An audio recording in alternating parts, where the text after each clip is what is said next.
Hi you guys, welcome back to my channel. It's a girl Ladonnaa, Ladonna, and I am back with another video. How are you guys doing? I hope you guys are doing fine. I'm doing well. It's gloomy outside, but I'm fine. I am blessed and highly favored. And I want to say thank you for coming back and checking out my video. Thank you for coming back to the channel. If you're not subscribed yet, please do subscribe. Click that subscribe button. While you're here, leave me a little comment. Honestly, please leave me a little comment. I like to talk. Leave me a little comment, like, share, subscribe, again, all that good stuff. And yeah, I'm not even gonna, prolong. Let's get right into the video.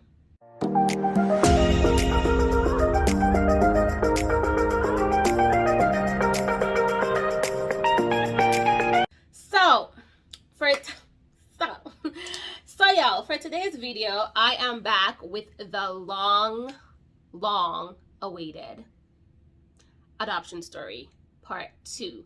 Now, I have honestly been asked about this, and I hope that y'all actually watch the video throughout, like completely, like from beginning to end, because y'all asked for it. I honestly wasn't gonna make it, but I realized that people actually were interested in knowing what happened, so I am back with that.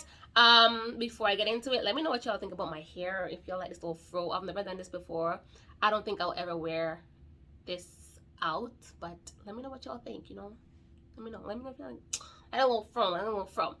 Anyway, so back to the story. So I think the last time when I was talking about this, I actually stopped off at Miss Alexander and my adopted family moving to Turks and Caicos. So they moved. Pause. If you're here watching this video and you don't know what I'm talking about, pause this video, go back in my channel, click on the one that says my adoption story part 1, watch that completely, and then come back to this video.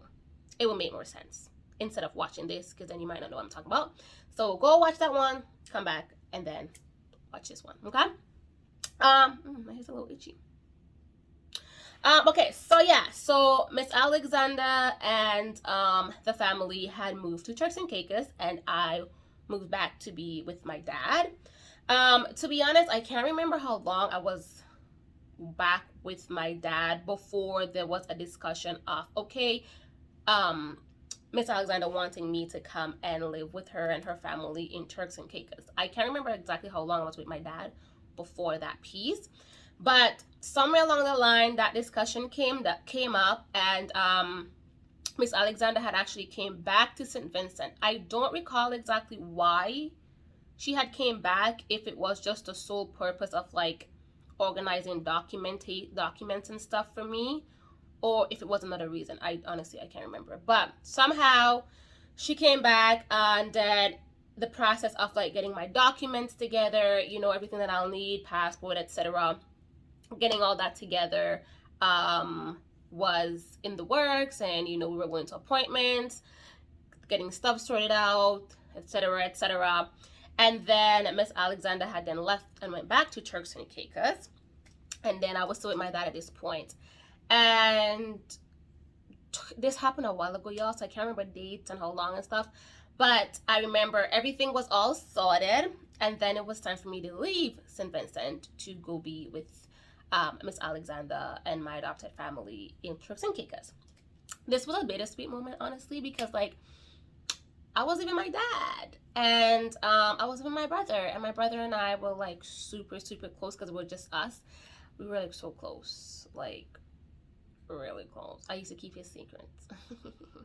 But yeah, so we were really close, and it was really bittersweet. I was like, me and my dad were like literally attached, like like he was my dad. So that was a bittersweet moment, but I was also happy, and I know that he was happy to kind of get the help that he needed with me. And I was happy because I know Miss Alexander. I lived with them prior, so I was actually happy and wanted a new experience. I honestly can't remember how old I was. I think I was like, I don't even know how old I was. I wasn't that old though. Can't remember how old I was. But so the day came, time for me to leave, and I was really young, and I got on a plane. My dad put me on a plane, but I was a smart girl. Like, I was smart. I wasn't a stupid little girl. I wasn't dumb. I was a smart girl, so I got on a plane by myself, and then I went to a country. Oh, what country was that? Is it Antigua? I can't remember what country was that, but I had to, like, it was like a layover flight. So I went from St. Vincent to Antigua. I don't know why Antigua is on the top of my mind. I don't know if it was Antigua, but I went there and I spent the night. I spent the night there at someone's house that Miss Alexander had organized for me to stay at. So I spent the night there, and then the next morning I got on a plane and I left from there to Dominican Republic. When I got to Dominican Republic, Mr. Alexander came over and got me from Dominican Republic, and then we flew to Turks and Caicos together, and I was there. Yay! I had made it safe and sound. It was very exciting. Place was so different from St. Vincent, but I was still missing my dad and my brother. But it was such a beautiful, like, I was excited. I was a kid, like, I was a child. I was, you know, excited for the experience and, like, just being there and seeing them and, like, you know, feeling the love. My mom was hugging me and my sister was happy that I was there. So it was a really, really sweet, bittersweet moment, I'll say.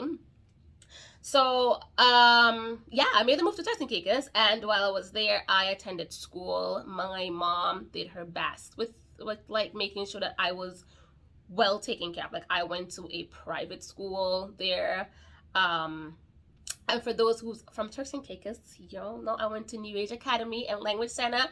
What up, Miss Claire? But yeah, so yeah, I went to New Age Academy and Language Center. I made friends there. Like, I had such a good time in high school.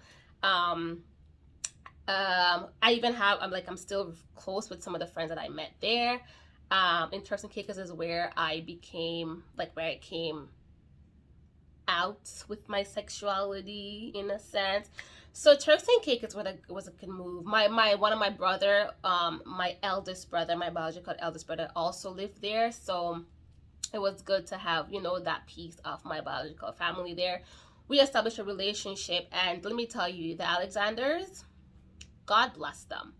Like, my sisters and my adopted dad and my adopted mom, like, they did their thing for me. Like, I was taken care of. I felt loved. I felt, you know, like I was a part of the family. I didn't feel like I was adopted or like I was like the outsider. I felt like I was a part of the family. But I've always felt this way, even when I was living with them in St. Vincent. So it was just, you know, like home for me. It was just like my mom and my sisters. And while I was there, I actually became close with my siblings who were here in Canada at that time.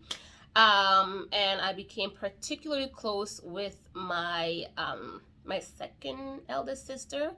And so, like, we would talk on the phone all the time. I talked to my other siblings as well, but I'm just saying, like, I became particularly closer with my second sister. So we talk on the phone all the time. I spoke with my dad. I spoke with my brother. Yeah, I spoke with my brother and my dad. Not often, but I did speak with them. And then I spoke with I spoke with my siblings who were here in Canada.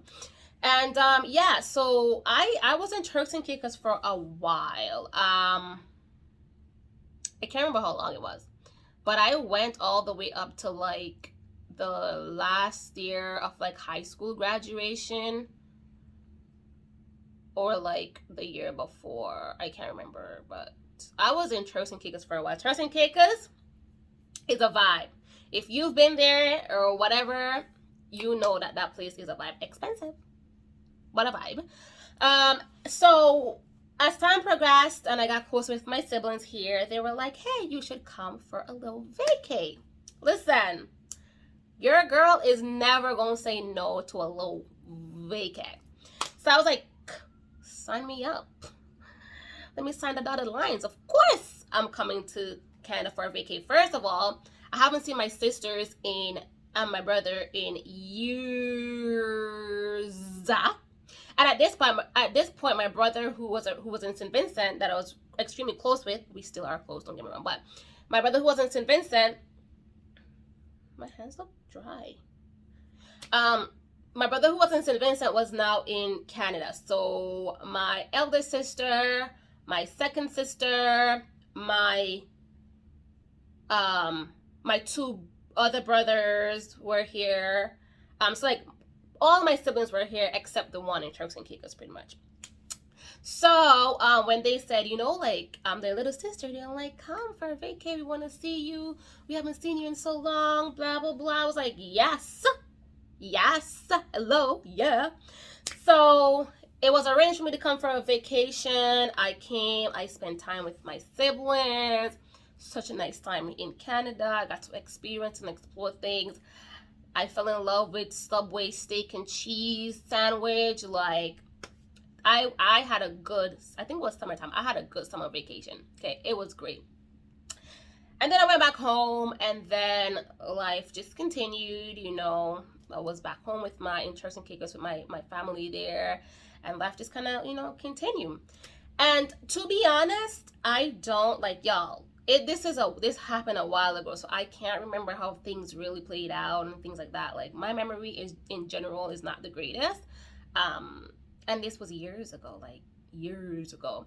But somewhere along the line, it was decided that I should come to Canada. I think my siblings had agreed to, you know, send for me. I am their youngest sister, and, you know, they wanted me to be closer with them, things like that, closer to them, things like that. So it was decided for me to come and be here with them.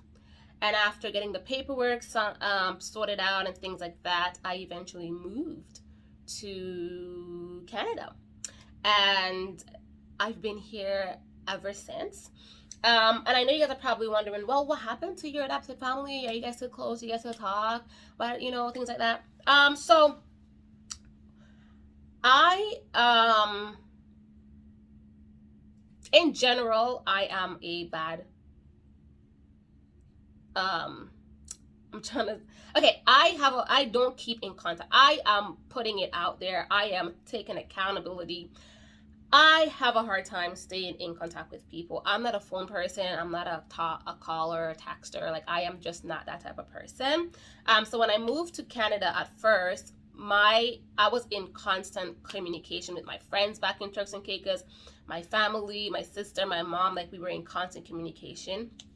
As time progressed, and I started to have a life here, going to school, making friends, things like that, the communication slowly died down. And, you know, like, I feel like I should have been the one to really ensure that the communication was there and constant, because they did so much for me that I didn't want to seem ungrateful or anything. I'm extremely appreciative. Like, I don't know where I would be or what my life would have been like if I wasn't adopted by that family, you know. So I feel like it was my responsibility to stay in constant communication, but I didn't. We spoke here and there, but it was never nothing constant. In the beginning it was, but then things just kind of died down. It was nothing constant. And then my mom had came to Canada, I think, to see, like, because she also has a daughter here. So I think she had come to Canada to see her daughter here. I'm in Toronto, and her daughter is also in Toronto. So she had come to see her daughter, and I got to see her and spend time with her and hang out with her. And we went to Ottawa together. You know, we had a good time. And then 3 years ago, my adopted sister, Ladonnaa, came to Toronto, and I also got to see her and hang out with her. So we are still good. Like, there is no ill feeling. We didn't have a fallout. I'm not ungrateful, like, none of that. And I'm going to try to, well, not going to try, I'm going to put in the work to stay in constant contact with that side of my family, because I love them. Like, I am so thankful and appreciate God. That lady, God took his time when he made that lady. She is heaven sent. Heaven sent. And I love her. I love all my family. I love my sisters. And when I'm speaking about like that adopted side, like I love my sisters. I love my mom. You know, like, yeah, that lady is heaven sent, and I really need to do better with that. I'm going to do better with that. But yes, there is no blood. There is no nothing. There is nothing. Love her. Always, always, always would be appreciative to that family. Like, always. Like I said, I don't know where I will be without, if things didn't play out the way that it played out. And, you know, I feel like that happened and it worked out in a way that I became so close with my biological siblings. Like, I spend all my holidays, I'm in Toronto, they're in Montreal and Calgary. We spend all the holidays together. We go through milestones together. We're constantly talking. We have like a family group chat. Like, I think everything played out so that I can build a closer relationship with my biological siblings. And then my dad are really close. We are always talking. So I feel like things played out the way that it was meant to play out. I just feel like I should do better, and I can and I will do better when it comes to showing my appreciation and my love for my adopted family, because they are, like, God bless them. They are amazing people. And also, just to clear the air, I know when people hear adoption stories, they tend to think that, like, oh, your life was so bad and your family life was so bad that you needed to be adopted. No. And don't come over here with that. No. My biological family is amazing. My childhood, my dad did what he needed to do to make sure that I was good. And hold on, I'm gonna say something, okay? Let me say something real quick. Nobody can tell me anything about my dad. You wanna know why? Because at least he knew, he realized, he wanted what was best for me. That he said, you know what? You're my last daughter. You're my last child. I want what's best for you. And he knew that he couldn't provide that for me, so he got it elsewhere. That's a good man. That's a good father. He didn't want me to suffer. He didn't want me to go through no hardships and things like that. So he said, you know what? As much as this hurts, I want what's best for you. And being adopted by this family is what's best for you. So before y'all come around here and start running your mouth with stuff that you don't know, because I know some people are like that. They like to prejudge and they like to come up with their own assumptions. And before I'm shutting down any assumptions, I'm shutting that down. I'm shutting that down. Because I'm about my family. I'm about my family. Don't play. So just to clear that up. But yeah, y'all. So that is my adoption story. And now I'm here. I'm here in Canada. I'm hoping to see my adopted family soon. But yeah, there's really nothing else to say. I hope you guys enjoy this video. What am I about to say? Tell me. Make sure that you like. Make sure that you comment, subscribe, share, all that good stuff. And I'm going to see you guys in my next video.